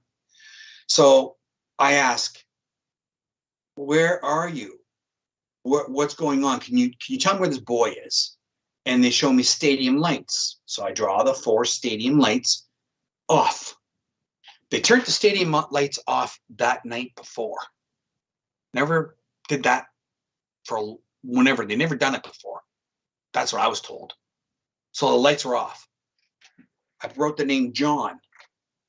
And then if you stood on the murderer's front porch and looked through the tree clearing across the street, Papa John Stadium was right there. Right? Location, location, location. So then I started saying men in orange vests, flags. Well, the 4-year-old little boy was playing with the flags in front of the murderer's home, and they were doing construction only in that area of the murderer's home, like in front, the road construction. Location, location, we're getting closer. We're on this fucking doorstep. So then I say, okay, give me more information. Repeat offender, 2 young boys. So I write that down. Repeat offender, 2 young boys. Well, he sexually abused 2 young boys, went and did his time, got out. And unfortunately, this is the 3rd young boy, and he ended up murdering Caesar. So I'm going through my motions. I'm doing all this, and all of a sudden there's a fucking break. Like, I don't know how to explain this. Like, you're being sucked out of a tunnel, and it really hurts because you're vividly seeing these things. And then all of a sudden, there's nothing. And you're so entranced and involved in every aspect of motion, footage, everything. And you can see it all happening. And then there's nothing. And so I'm livid. I'm very livid. I'm doing cursing, whatever. Normal practice. And I'm swearing and I'm doing whatever. But I don't know, 10 minutes go by, and then I'm back in. But now it's different, right? I don't got help from the other side, and guides and angels and people that are helping me get information. It's the little boy. So now I know he's murdered, and it really pisses me off. So now I'm getting all this other information. If you go and take a look, I'm trying to draw through the mindset of a 4-year-old little boy, the man, right? The pointy ears, the jaw, everything.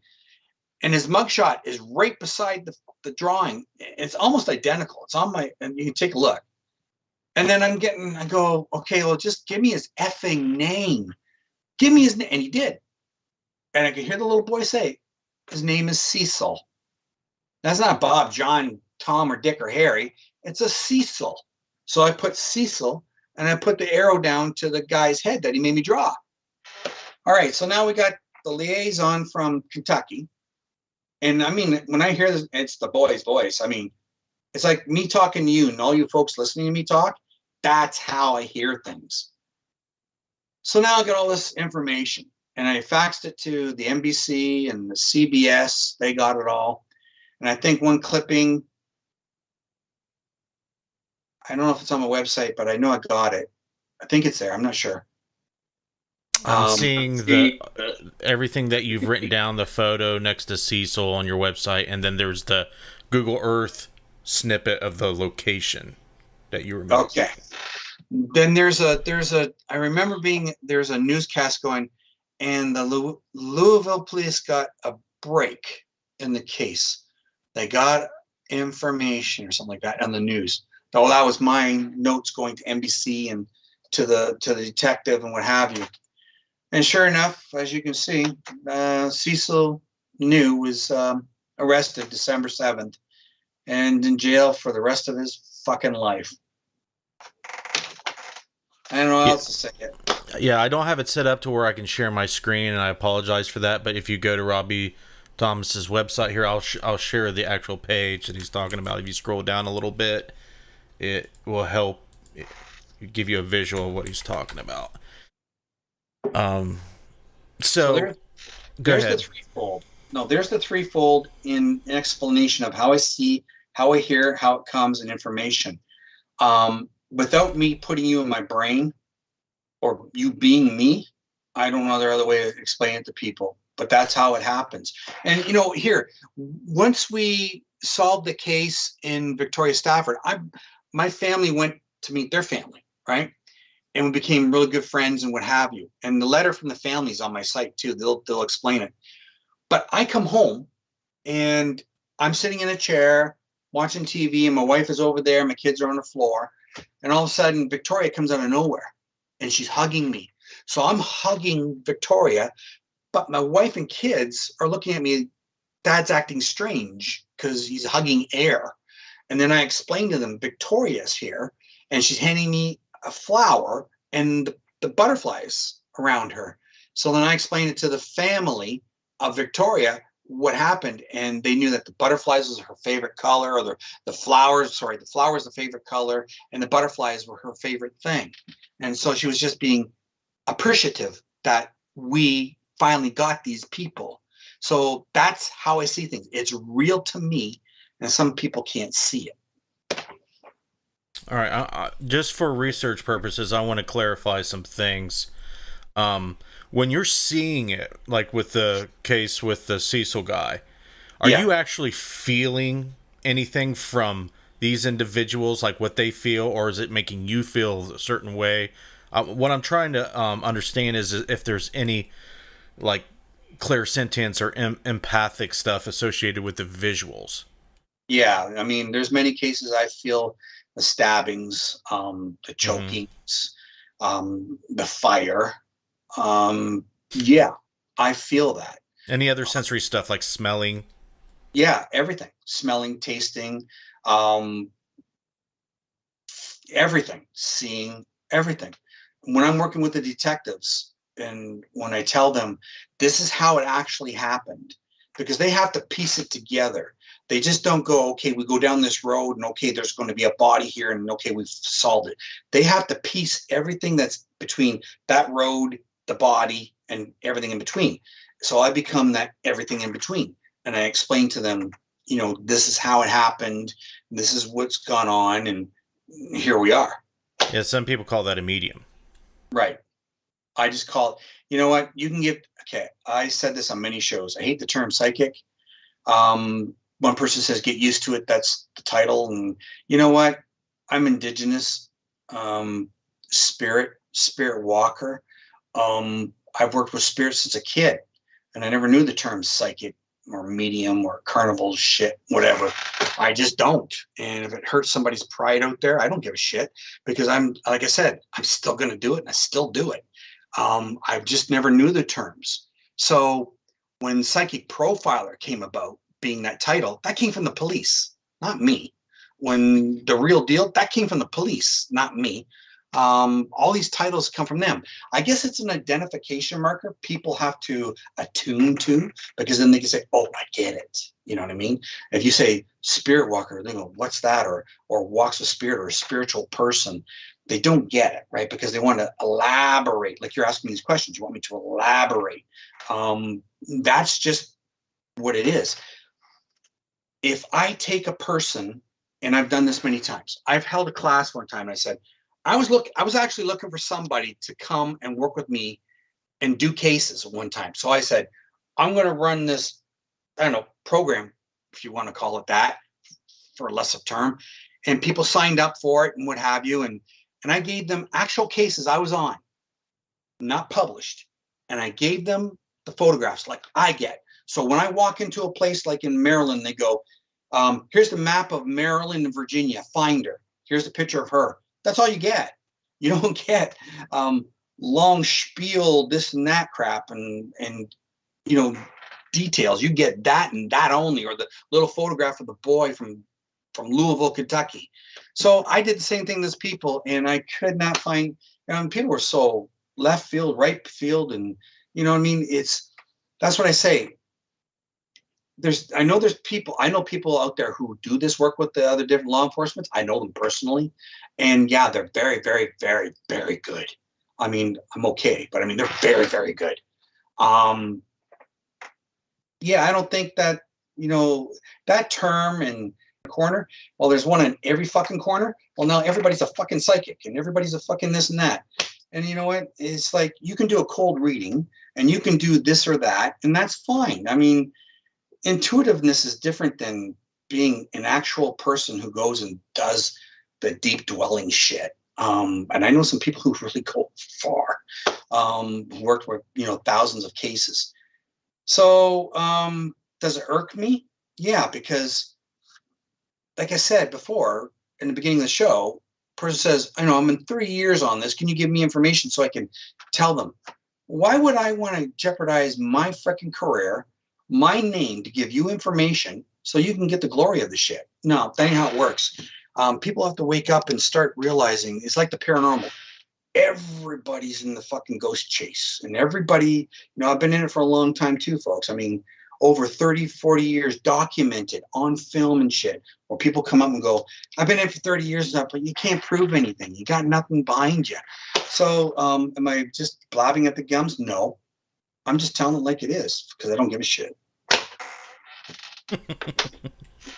So I want to kind of get deep here at the end. We got about 15 minutes left. What are your thoughts on? I know you commune with spirits. You've said the terms, I believe, spirit guides, angels, so on and so forth. There's a host of entities that you believe that you are connected to. Do you feel yourself? Do you believe in that you are connected with a higher self? Do you feel like your soul is aligned with one of these entities that you commune with? What I'm trying to say is, do you feel like spiritually you are not just Robbie, you are from another time? Do you feel like you have a higher self that has some sort of rank or some sort of, role, like an angel? I think we all have this tiedness to whatever people want to believe that they are. What the truth of the matter is we all are tied spiritually. The difference is how one is apt to atone to it, and who is, I hate to use the word chosen.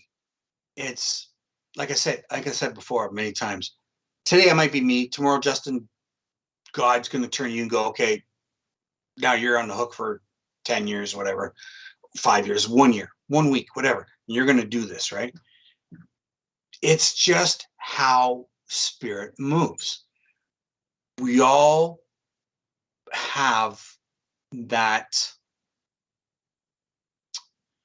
I'm looking for the right word, attachment. And when we come here with an army of fellowship that's behind us. People are different in how they do things. For instance, you're driving in your car and you're thinking of a song, and that song comes on the radio. It's going to make you psychic? No. That's intuition. Very baby steps. You're sitting at home, you think the phone's going to ring, and it rings, and it's the person you think it is. Is that psychic? No. That's baby steps to intuition. You're thinking of a good friend, and then you never seen for 40 years, 30 years, whatever, and you're in the mall, and you bump into them, and you're thinking, holy crap, I was just thinking of you the other day. Psychic? No. That's just baby steps of intuition. Psychic is when you go on site. I'm going to use the word psychic. I said before I don't like it. Psychic is when you go on scene and you say, the knife is right here. And they go and they find the knife with the blood on it still, like another case in Kentucky have done. and they got it. I mean, that just didn't come out of a fucking hat, or you give the person's name or where the body is. Now people say, well, that's just elevated. That's just more programmed, or that's just more advanced. No, it should happen like that. It should be natural. People say, I can learn that. No, you can't learn. You can adhere or become what you are and what you do. I'm going to probably take a lot of flack for this, but that's the truth. I don't give a shit. But people are going to say, well, no, I can take a course and become psychic. And no, it's not a fucking college course. You can't graduate and have a certificate and become this person that you're not. I mean, there's a whole thing of you. You're different than Sally, like I began the show. You're different than Sally and Johnny and Tommy and everybody else. Everybody has their own. In this aspect of crime solving is why I'm so stuck at it, because I've done it for 32 years of my life. And when you see people all of a sudden jump that ship, right? We're not just talking people who say they're psychic. We're talking about even paranormal people who film and go and they got EVPs and stuff, and they've been fucking with people's family members. And I know a group of people who have done this. They never solved the case, but they've hurt the family because now they've just wasted their time saying, oh, this is what they said, this is what they said, but they didn't solve the crime, and we can't prove anything. We have, all of us, an adaptation of what spirit wants us to do. I'd be gladly to give this up and walk away and whatever, you know what I mean? I've done enough. And then the other hand, I wish I could do more. But your question, and in saying that, I think the relevance of who each individual is just to stay fucking real and don't pretend you're something you're not. Yeah, the reason I ask is because probably in the last, for me, I always felt like I was connected to certain personalities and beings that I did not understand. And a lot of it came out in like creative writing that I did and storytelling I did in school, because I was, huge into writing and creative stuff, kind of like what I do now, but, more advanced now. But at the time I felt like, I just must have just this vivid imagination, but it felt like it was more. Right. So now when I explore my own psychic abilities and my own stuff, as you described, those layers of imagination peel back, and underneath is what I'm seeing is my higher selves, the people that I think that I've connected to is starting to blur. It's like they're not individuals that I just see and feel and commune with. They are me. And one of my favorite creative writers of all time, J.R. Tolkien, when he wrote The Lord of the Rings, like Gandalf and some of the other elves, they came down from a divine realm to fill human roles and elven roles from a celestial plane. And I feel like there are the chosen, as you described, that I feel that get put on this earth to do a task.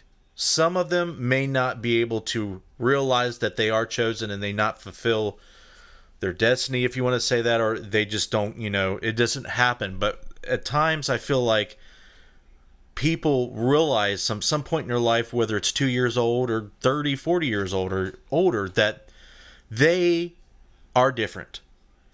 They are connected to these higher beings, and you just are supposed to do these things. You're supposed to help solve cases. You're supposed to heal people. You're supposed to do these things. And it's unfortunate that over the years people get, Yeah, they get made fun of, they get, bullied, they get, stigmatized is what I'm trying to say, for, doing these things that other people don't understand. So what people don't understand, they fear, and they do bad things to these people. Unfortunately, we live in 2022 and we're not burned at the stake now. But in some countries, they still are burned at the stake. Some countries, they are still stoned. Even homosexual people are still being stoned and hung and crap right now. So the reason why I asked that is, I'm trying to figure my own stuff out, and there's a lot of stuff that science and other things can't tell me at this point. And I try to, if I get other people on the show, I try to, dig for these things like that I'm trying to figure out. So that's pretty much where that came from. Me and you are similar because we both come from a Native American, heritage. We both had, mothers. I don't know about your mother. My mother's insanely gifted. She does crazy shit. She blows my mind, blows other people's minds. I feel like I've inherited, that part of her, and I'm seeking what I do. I'm not her, as you said, we're all different. But I feel like, to tie this show up, put a bow on it, what can you tell people watching if they feel like they've been different, or they feel, they might have something going on? What's the best advice you can give to them to kind of help get them to take the steps to become, something other than, just feeling like they're crazy, or try to help them fulfill some type of role spiritually? Yeah, I mean, it's very simple. Exclude everything aside from you. Don't follow somebody's path. You walk your own. Don't try to become something you're not. Just become you. Let it engulf you. Let it become you. I had no teacher growing up. I had no books. There was no, I don't know, what do you call it, Sylvia Brown or John Edward and all those folks. No, it was just me and God. So you have you. I used to have a forums called Robbie Thomas forums in the 90s, right? And I got a lot of people who still follow me from those. Before Facebook, before fucking MySpace and all that shit that was out there. And I had like thousands of people from around the world. I used to teach when I'm trying to explain to people here, you're unique. You are different than everybody else. So journal you. Don't journal anybody else but you.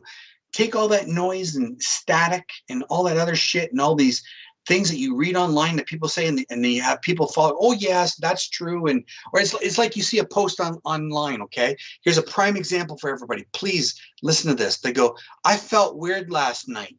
Did anybody else feel weird last night? And then you see everybody's comment, oh yeah, I was weird. Oh yeah, I was feeling real weird. They're just fucking followers of the it's an echo chamber. Right? Just live you. Live your life. Let it happen naturally. It should not be forced. It should be natural. Be you. Listen to you. And I pray a lot. So, I mean, do you. Pray creator, spirit, universe, whatever. But it's for you. It's singular. And it's only for you and you only. Get rid of all that distraction, all those other people and all those phony fuckers that are out there and on these social media saying shit. I mean, we never had that back in the day. So do you, and you'll see a big, huge improvement on yourself because you're learning. You're learning you. It's always been there, but now you're just going to learn it. And sometimes it's a refresher course. You go, yeah, now I remember. And you just keep continuing on for you. But you have to let go of what they say or what they expect or what they think. They don't live your life. You live your life because it's given to you by God. And God has given the spirit to you. So that's the best advice I can give you. If you have to write it down, write the shit down. Journal it. I've taught people how to journal before. You put the date, you put the time, you put whatever you're going to do on the page and journal it. Then 6 months down the road, when you feel, I want to go back or recap, and you look back and go, oh yeah, now I remember. Now I know what that means. And you're learning you. And that's all I can say. Right on. Is there anything, before we wrap up the show, anything you'd like to promote? I know I've shared your website, your YouTube channel. Is there anything else you want to plug? Yeah, I want to plug the people tuning in tonight. I'm tired of plugging myself. That sounded kind of weird. Yeah, I know. Let's not go there. No, I mean, every time I do shows, I've done freaking shows forever. No, I want to talk to the people. Again, love yourself enough to just let happen. Let it go. As crazy or as, stupid, if you will, that say, I mean, it's not. I mean, it's you. So take the time to learn and discover you without somebody else saying shit and somebody else's stuff, and use that example, please. I gave you when somebody writes down, I felt weird last night. Anybody else? And you have a whole bunch of followers that say the same shit just because they want to fit in. You don't belong to a clique. You belong to yourself. Just be you. Okay. Words to live by. Just be you. Yep. Thanks, Rob, for coming on. I'm glad we finally got you back on here. Good luck with all the stuff you got coming up. And thank you. I know that you feel the burn. You feel like you've grinded for a long time. But I'm sure I'm saying this for everybody else. We won't be mad if you continue to keep doing what you're doing. But we'll understand if you don't. Thank you. Thank you for having me. And if I piss somebody off tonight, I've done the right thing, because I'm just going to make you go out there and try harder and do for you. I mean, seriously. Thank you, Missy. Thank you, Justin. And hopefully you guys will have me back, and you're not mad at me, and everybody's tuned in. I think it was for the better cause, because, I mean, you ain't going to get any more fucking straight than I give it to you. And I don't sugarcoat anything. So God bless you all, and thank you. Yep, thank you very much. You can hang out on the call while I wrap up the show. And like I said, again, thank you. And thank you for sticking around for the whole 2 hours. I mean, if you're still watching now, you're an all-star. You must really, really, really like me and Robbie. But I want to wrap this up quick. The social screen here in front of you will give you all the links to all what, where you can find Interface Death Paranormal Research, our Instagram, our YouTube channel, yada, yada, yada. All that stuff you can find on the screen. Please, Patreons on the screen. Thank you very much for your support. Without your support, I definitely couldn't continue to do this. This show alone costs a lot of money to do. Unfortunately, if I had more resources and time, I would do a whole bunch more. My plans are to do a whole bunch more and get back into it. We're going to be at Gettysburg Battlefield Bash next week, Friday, Saturday, and Sunday. So I'll try to live stream and do a whole bunch of filming and have some video content from that as well. But thank you again for all the Patreon support. If you need the link, I will share it right now again. And that's all I got for you. No show next week, Gettysburg, but after that, I do believe we have Adam Kimmel and Rebecca. We have Vanessa Hogel. Is it Vanessa Hogel? Okay. Yes. Then Adam after that. Yeah. Okay, so, sorry. Vanessa Hogel. Not next Wednesday, but the Wednesday after that. That's where I want to leave it, guys. Love you. Have a good night. We'll see you here in 2 weeks. Same bat channel, same bat time. You have a good one.